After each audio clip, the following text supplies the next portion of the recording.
ಈಗಾಗಲೇ ಎಲ್ಲರಿಗೂ ಗೊತ್ತಾಗಿರುತ್ತೆ ಏನು ಗಾಂಧಿನಗರದ ತಾಜ್ ವೆಸ್ಟ್ ಹೋಟೆಲ್ನಲ್ಲಿ ಏನು ನಮ್ಮ ಕೇಂದ್ರ ಸರ್ಕಾರದಿಂದ ಒಂದಷ್ಟು ಆ, ಮುಖ್ಯ ರಾಜ್ಯ ನಾಯಕರೆಲ್ಲ ಸೇರಿ ಒಂದು ಹಿಂದಿ ದಿವಸನ ಆಚರಣೆ ಮಾಡಬೇಕು. ಜೊತೆಗೆ ಕರ್ನಾಟಕದಲ್ಲಿ ಹಿಂದಿಯನ್ನ ಯಾವ ರೀತಿ ವೈಭವೀಕರಿಸಬೇಕು ಅಂತೇಳಿ ಎಲ್ಲ ಜಿಲ್ಲೆಯಿಂದ ಜೊತೆಗೆ ಕರ್ನಾಟಕದಲ್ಲಿರುವಂಥ ಎಲ್ಲ ಕೇಂದ್ರ ಸರ್ಕಾರದ ಅಧಿಕಾರಿಗಳೆಲ್ಲ ಸೇರಿ 3 ದಿವಸದ ಸಭೆಯನ್ನ ನಡೆಸ್ತಾ ಇರ್ತಾರೆ.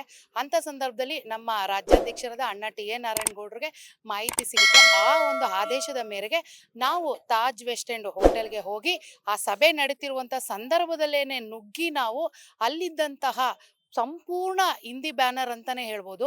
ಯಾಕಂದ್ರೆ ಅದು ಯಾರಿಗೂ ಕೂಡ ಮಾಹಿತಿ ಗೊತ್ತಿಲ್ದಿರೋ ಸಂಪೂರ್ಣವಾದ ಹಿಂದಿ ಕಾರ್ಯಕ್ರಮ, ಹಿಂದಿ ಸಭೆ ಅಂತ ಹೇಳ್ಬೋದು. ಅಲ್ಲಿ ನಾವೆಲ್ಲ ಮಹಿಳೆಯರು ಸೇರಿ ಹಾಗೆ ನಮ್ಮ ಬೆಂಗಳೂರು ನಗರ ಅಧ್ಯಕ್ಷರಾದ ಧರ್ಮರಾಜ್ ಗೌಡ್ರವರ ನೇತೃತ್ವದಲ್ಲಿ ನಾವು ಆ ಸಭೆಗೆ ನುಗ್ಗಿ ಅಲ್ಲಿದ್ದಂತಹ ಏನು ಹಿಂದಿ ಬ್ಯಾನರ್ ಅನ್ನ ಧ್ವಂಸ ಮಾಡಿದಂಥದ್ದು. ತದನಂತರ ಎಲ್ಲರಿಗೂ ಗೊತ್ತಿದೆ, ಅಲ್ಲಿಂದ ನಮ್ಮನ್ನ ಪೊಲೀಸರು ಬಂಧಿಸಿ ಪರಪ್ಪನ ಅಗ್ರಹಾರಕ್ಕೆ ಕೂಡ ಹಾಕ್ತಾರೆ. ಆದ್ರೆ ನಾವು ಇದ್ಯಾವುದೇ ಕೋರ್ಟು ಕೇಸು ಇದ್ಯಾವುದಕ್ಕೂ ನಾವು ಎದುರೋಲ್ಲ. ಯಾಕಂದ್ರೆ ನಮ್ಮ ನಾಯಕರು ಯಾವಾಗ್ಲೂ ಹೇಳ್ತಾರೆ, ಒಂದ್ಸತಿ ಜೈಲಿಗೆ ಹೋಗ್ಬಿಟ್ಟು ಬಂದ್ರೆ ಸಿಂಗಲ್ ಸ್ಟಾರ್ ಅಂತ. ಇವತ್ತು ನಾವೆಲ್ಲ ಹೆಣ್ಮಕ್ಳಿಗೆ ಅದೇ ನಾವು ಹೇಳ್ತಾ ಇರೋದು, ನಮ್ಗೆ ಇವತ್ತು ಭುಜದ ಮೇಲೆ ಒಂದು ಸಿಂಗಲ್ ಸ್ಟಾರ್ ಬಿದ್ದಿದೆ.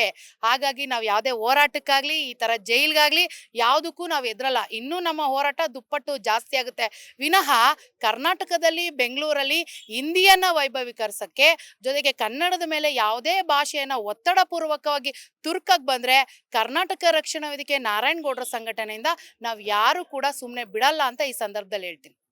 ನಿನ್ನೆ ಧ್ವಂಸ ಮಾಡೋ ಟೈಮಲ್ಲಿ ಏನಾದರೂ ಪ್ರಾಬ್ಲಮ್ಸ್ ಕ್ರಿಯೇಟ್ ಆಯ್ತಾ ನಿಮಗೆ? ಏನು ಇಲ್ಲ, ನಮ್ಮ ಉದ್ದೇಶ ಒಂದೇ ಆಗಿತ್ತು, ಆ ಹಿಂದಿ ಬ್ಯಾನರ್ ಅನ್ನ ಅರಿಬೇಕು ಅನ್ನೋದು ಅಷ್ಟೇ ಆಗಿತ್ತು. ಅಲ್ಲಿ ಒಂದು ಅಕ್ಷರ ಕೂಡ ಕನ್ನಡ ಇಲ್ಲ. ಹಾಗೆ ಅಲ್ಲಿ ಇದ್ದಂತಹ ಸಭೆ ನಡೆಸ್ತಾ ಇದ್ರು ಪ್ರತಿಯೊಬ್ರು ಕೂಡ ಅವರ ಹಿಂದಿಯಲ್ಲೇ ಅವ್ರು ಮಾತಾಡ್ತಾ ಇದ್ದಿದ್ದು, ಯಾರಿಗೂ ಕನ್ನಡ ಕೂಡ ಬರ್ತಾ ಇರ್ಲಿಲ್ಲ. ಹಾಗಾಗಿ ನಮ್ಮ ನಾಯಕರ ಆದೇಶದ ಮೇರೆಗೆ ನಮ್ಗೆ ಬ್ಯಾನರ್ ಅನ್ನ ಧ್ವಂಸ ಮಾಡೋದು ಅಷ್ಟೇ ನಮ್ಮ ಉದ್ದೇಶ ಆಗಿತ್ತು. ನಾವು ಅದನ್ನಷ್ಟೇ ಮಾಡಿದ್ವಿ. ಆದ್ರೆ ಆ ಒಂದು ವಿಚಾರನ ಹತ್ತಿಕ್ಕಿ, ಯಾಕಂದ್ರೆ ಕೇಂದ್ರ ಸರ್ಕಾರದ ವಿಚಾರ ಆಗಿರೋದ್ರಿಂದ ನಮ್ಮನ್ನ ಬಂಧಿಸಿ FIR ಮಾಡಿ ಇವತ್ತು ಪರಪ್ಪನ ಅಗ್ರಹಾರಕ್ಕೆ ಕಳಿಸ್ಲೇಬೇಕು ಅಂತ ಕುತಂತ್ರ ಮಾಡಿ 8-9 ಗಂಟೆವರೆಗೂ ಕೂಡ ನಮ್ಮನ್ನ ಪೊಲೀಸ್ ಸ್ಟೇಷನ್ ಅಲ್ಲಿ ಕೂರಿಸಿ ತದನಂತರ ನಮ್ಮನ್ನ ಜಡ್ಜ್ ಮುಂದೆ ಕಳಿಸಿ ಆಮೇಲೆ ನಮ್ಮ ಮೇಲೆಲ್ಲ FIR ಆಗಿ ನಮ್ಮನ್ನ ಬಂಧಿಸಿರುವಂಥದ್ದು. ಹಾಗಾಗಿ ನಾವು ಯಾವುದೇ ಈ ಒಂದು ಬಂಧನಕ್ಕೆ ಯಾವುದೇ ಕಾರಣಕ್ಕೂ ನಾವು ಎದುರೋಲ್ಲ ಅಂತ ಹೇಳಕ್ ಇಷ್ಟಪಡ್ತೀನಿ. ಈಗ ಸ್ಟೇಷನ್ಗೆ ಹೋಗಿ ಬಂದು ಒಂದು ಮಹಿಳೆ ಅಂತ ಹೇಳಿದ್ರೆ ಅವ್ರನ್ನ ನೆಕ್ಸ್ಟ್ ನೋಡೋ ರೀತಿನೇ ಬೇರೆ ತರ ಇರುತ್ತೆ. ನೀವು ಇದನ್ನ ಫೇಸ್ ಮಾಡಿ ರೆಡಿ ಇದ್ದೀರಾ? ನಾವು ಯಾವುದೇ ರೀತಿ ಕೊಲೆ ಆಗ್ಲಿ ದರೋಡೆ ಆಗ್ಲಿ ನಾವು ಮಾಡಿ ಜೈಲ್ಗೆ ಹೋಗ್ಬಿಟ್ಟು ಬಂದಿಲ್ಲ.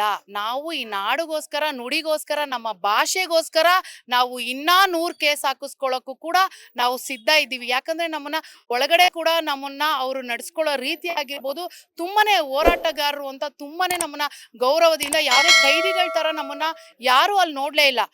ನಮ್ಮನ್ನ ನಿಜವಾಗಿ ಹೇಳ್ಬೇಕಂದ್ರೆ ವೀರ ವನಿತೆಯರ ರೀತಿಯಲ್ಲಿ ನಮ್ಮನ್ನ ನೋಡಿ ಇವತ್ತು ಇಷ್ಟೆಲ್ಲ ನಮ್ಮ ಕರವೇ ಕುಟುಂಬದವರು, ನಮ್ಮ ಅಧ್ಯಕ್ಷರಂತೂ ನಿಜವಾಗಿ ಅವರು ಹೆಣ್ಮಕ್ಳು ಹೋಗಿರೋದ್ರಿಂದ ನಿನ್ನೆಯಿಂದ ಅವರು ನಿದ್ದೆ ಮಾಡಿದಾರೋ ಊಟ ಮಾಡಿಲ್ವೋ ನಮ್ಗೆ ಗೊತ್ತಿಲ್ಲ.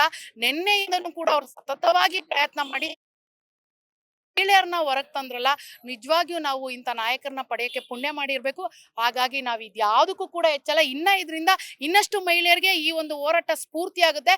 ಮುಂದಿನ ದಿನಗಳಲ್ಲಿ ಇದಕ್ಕಿಂತ ಹೆಚ್ಚಿನ ರೀತಿಯಲ್ಲಿ ನಾವು ಬಂಧನಕ್ಕೊಳಗಾಗುವಂತ ಎಲ್ಲಾ ರೀತಿಯ ಹೋರಾಟಕ್ಕೂ ನಾವು ಮುಂದಾಗ್ತೀವಿ. ಲೇಟೆಸ್ಟ್ ಹಾಗೂ ಇಂಟ್ರೆಸ್ಟಿಂಗ್ ಸುದ್ದಿಗಳಿಗಾಗಿ ಬಾಸ್ ಟಿವಿ ಕನ್ನಡ ಚಾನೆಲ್ನ ಸಬ್ಸ್ಕ್ರೈಬ್ ಮಾಡಿ.